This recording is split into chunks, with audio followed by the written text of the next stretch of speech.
But the point of having a business is to make a profit. There's nothing wrong with making a profit. Actually, making a profit allows you to do a lot of things. One, it allows you to hire team members. Two, it allows you to finally relieve the stress that you have in your mind about running your business, turning those leads into actual enrollments. It's focusing on your sales process. Okay, you can have as much attention as you want. You can get attention as much as possible. You can shout off the rooftops and wave your hands at the sky, and you can get a ton of attention, either negative or positive. But if you can't take that attention and turn it into an enrollment, it means that you have a sales process challenge. Guys, today we are diving into how we scaled schools to 7 figures, whether it's our own school or our client schools and helping them get to 7 figures. I'm going to break down for you some very important things that you need to know. And I have a true, firm belief that it's very important to build the infrastructure so that you could possibly scale to 7 figures.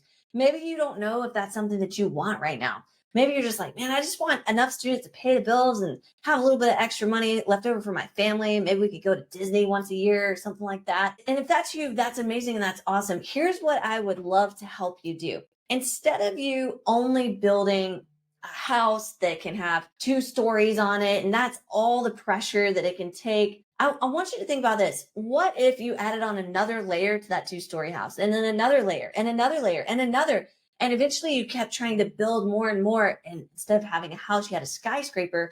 But what if that foundation was only designed to support the first 2 stories? And then after that, as you added on more layers, it started to crumble. This is where a lot of people get stuck. They get stuck in this. They build something initially, and then they cap out at 100 students or they cap out at 200 students because they never thought to themselves that it would grow beyond that. And so what I want to do is walk you through what those 3 things are that you really have to focus on and you have to keep track of. And by the way, if you're new here, thank you so much for being here. I'm so glad that you're here inside of the 7 Figure Secrets group. This group in particular is designed for school and academy owners, people that are teaching students day to day their art, the way they express themselves, the way that, whether it's martial arts or music or dance or whatever it is that you might do, you're in the right spot. And just so you know a little bit about me, for those of you who are new, my name is Jennifer Waters. I'm one of the founders of 7 Figure Dojo. And back when I was 18 years old, I've been doing martial arts my whole entire life. My dad opened the school, but at 18, we only had about 50 students. And it really got hard. The bills were so much that we were looking at shutting down. And that's when we hit that turning point. I said, along with my dad, no, we're not going to quit. We're not going to close down. We're going to figure this thing out. And it led us on a journey of mentorship and learning marketing systems and sales and developing staff. And we went from a few $1,000s a month to over $1 million a year in about 4.5 years. Since then, we've crushed it. We've hit 7-figure years, multiple 7-figure years, the last 14 years and counting. And back in 2020, that's when we first started opening our doors and helping school owners from around the world take what we learned and apply it to their own schools. So now we've worked with schools in the US, the UK, Canada, Australia, you name it. We've been there and we've helped them. And so today I'm going to dive in to those secrets. Let's go ahead and let's dive in, right? What in particular do we need to think about when it comes to scaling and hitting that 7-figure level, like how we scale to 7 figures? I think the first thing that you got to have is you really have to make sure you're tracking 3 important numbers. The first important number that you're going to want to track is you're going to want to pay attention to your leads, because in today's economy, attention is currency. The more attention you have, the greater amount of revenue that you're going to have. It's just as simple as that. If we can get eyeballs on us, if we can then turn those eyeballs into leads, then we can increase our student count. I know that sounds really simple, but I want to ask you, besides just going, yeah, I think we got somebody yesterday that was interested, or 2 days ago or whatever, or man, we got like 20 leads. How good are you at collecting those leads? In other words, are you tracking your metrics? If you're tracking how many leads you get a month, can you put, yes, I'm tracking, or I'm tracking in the comments and let me know? You want to be tracking your lead flow. Now, the interesting thing is that we work with a lot of different schools, and we've been able to see a lot of ratios when it comes to how many leads does it take to actually get an enrollment. Now, we have great schools that are doing amazing things. They're following our recipe and our blueprint, and they're getting like a 4-to-1 ratio. We've got other schools that maybe they're just having a little bit more of a challenge working on the following systems, kind of maybe they're new getting started with working with us, and they might be at more like a 10 or 15 lead to one student enrollment ratio. The sweet spot that we found on average is 7 leads to one enrollment. So if I just took an average school in an average town with just an average slice of America, I would just say, or Canada, or wherever you are, I would just say 7 leads per one enrollment. That's what we should be shooting for. So if I want to get 10 enrollments for the month, I need 70 leads. And if I'm not getting 70 leads, it's going to be really hard for me to get 10, which is why so many people get frustrated when they're like, I just don't know how to predict how many enrollments I'm going to get. It's because you don't know what the marker is, right? And if you can put the marker of, all right, in order to get one enrollment, it's going to take me 7 leads. And why does it take so many leads? Sometimes we think about that question, we go, well, it's not like it used to be. And to be honest, you're exactly right. I was doing a presentation at one of our live events. I think it was back a year or so ago.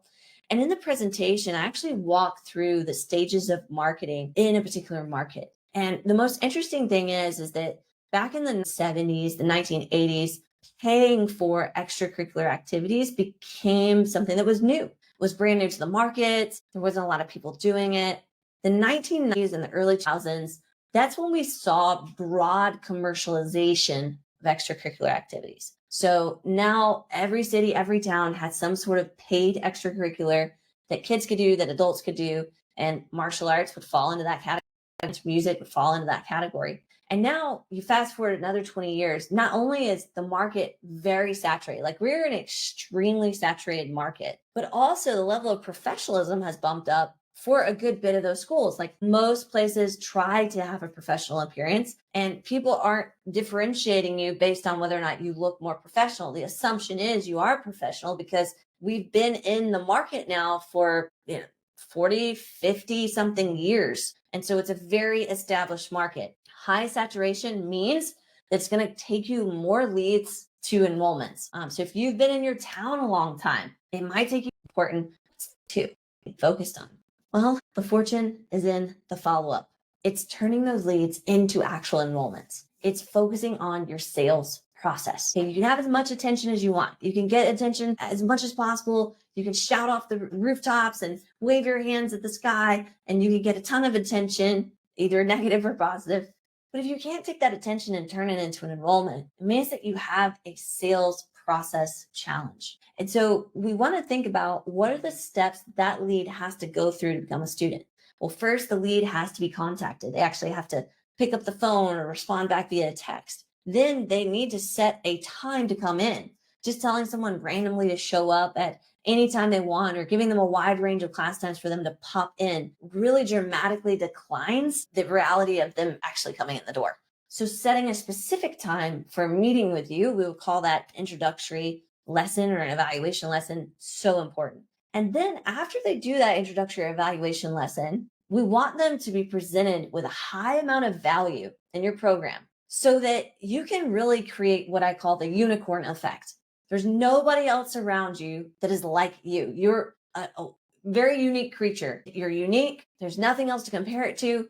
And because you're not trying to compare it to the other extracurricular activity up the street, because you're that unicorn and they have no other comparison, now it just comes down to what do they value with their dollars? What did they value out of what you presented? And if they value your program much more than the asking price, then they're going to sign up. And so that whole process right there is something that we call conversational selling. And so clients inside of our 7-Figure Dojo program, they actually learn conversational selling. Now, the final thing that we've got to focus on, I believe, and this is so important, is profit. The point of having a business is to make a profit. There's nothing wrong with making a profit. Actually, making a profit allows you to do a lot of things. One, it allows you to hire team members. Two, it allows you to finally relieve the stress that you have in your mind about running your business. I mean, if you're stressed because you can't pay the bills, it's going to be hard to give the best version of you in front of anybody. Because when you're stressed, your brain is releasing chemicals, a chemical specifically called cortisol, and that cortisol actually seeps into every cell of your body. It can actually make you sick if you have too much cortisol. That's why when people have high levels of stress or anxiety, physically are sick. They look sick. It's because they are. And if that's you, you don't want to stay in this cycle and in this constant state of heightened cortisol because it's not healthy for you. And it's very hard for you to be creative when you're in that state of mind. We want to get to the other side where we're actually, getting some good doses of feeling amazing and awesome and that we're able to give back. And a lot of that comes from financial security. Having a handle on your profit, knowing how much you're expending, how much you're taking in, like all those different things, so very important for you to be able to do that. And to be able to make that a priority. So that's why I always say profit is priority. Profit is priority. We got to make it a priority. That means we need to know our numbers inside and out and not just think, oh, I hope that I make, the month work out this month. We actually need to know if we're going to make the month work out. So when it comes down to maxing out your growth, how do you do this? How do you get to 7 figures, focusing on those 3 things without really feeling overwhelmed, without feeling like, man, I don't know if I can keep doing this day in and day out because there's only one of me and I'm working 80 hours a week. Well, first off, I think something so important is to stop wearing all the hats. You've got to stop wearing all the hats. And I think that it's really important for you to be able to make sure that you're taking off the hats that you can right away that give you the most return on investment. And so that's why a lot of times our clients turn to us because we're able to take one of those things off their plate that's going to get them a great return on investment right away. And that's getting a piece of their marketing going and teaching them how to get the other piece going. So we're going to be taking on the online marketing for you. So you don't have to figure out ads. You don't have to figure out how to boost your online presence. And then we're going to be teaching you the things you can do in your school to improve your marketing and get that attention, right? So taking that hat off, so very important. Second thing that you want to do is you want to make sure that as you're taking off these hats, that you're allowing yourself to be leveraged in the best area for you to be leveraged at. So for example, I don't want to just take off the hat and give up, marketing and then sit back and, sit in my chair and kick my feet up and do nothing. I want to take advantage of the fact that I just got more time back and I'm able to go and then invest that time into something that's going to bring the business more profit. Remember, profit is priority. So maybe that's doing sales, maybe that's doing phone calls, whatever it is, I'm getting more out of my time. Focus on what you and only you can do. And sometimes that's even just learning. Like when we take on and we can help out with that marketing effort, it allows our clients that peace of mind so they can actually spend time learning what they don't know so that they can apply it. And that right there is absolutely huge. So listen, guys, if all of this is making sense to you and you're like, man, I really think that I would want more information on this, right now, you can actually reach out because we will help you get 50 students guaranteed in your school. All you have to do is comment new students and me or a member of my team. We're going to reach out to you. We're going to get you filled in on the details and help you be able to move forward with a brighter future, especially heading into the holidays and getting ready for the new year. This is the time that you need to have everything in place so you're not left behind at the beginning of the new year. So do it now, comment new students, and I will see you guys soon. Have a great one.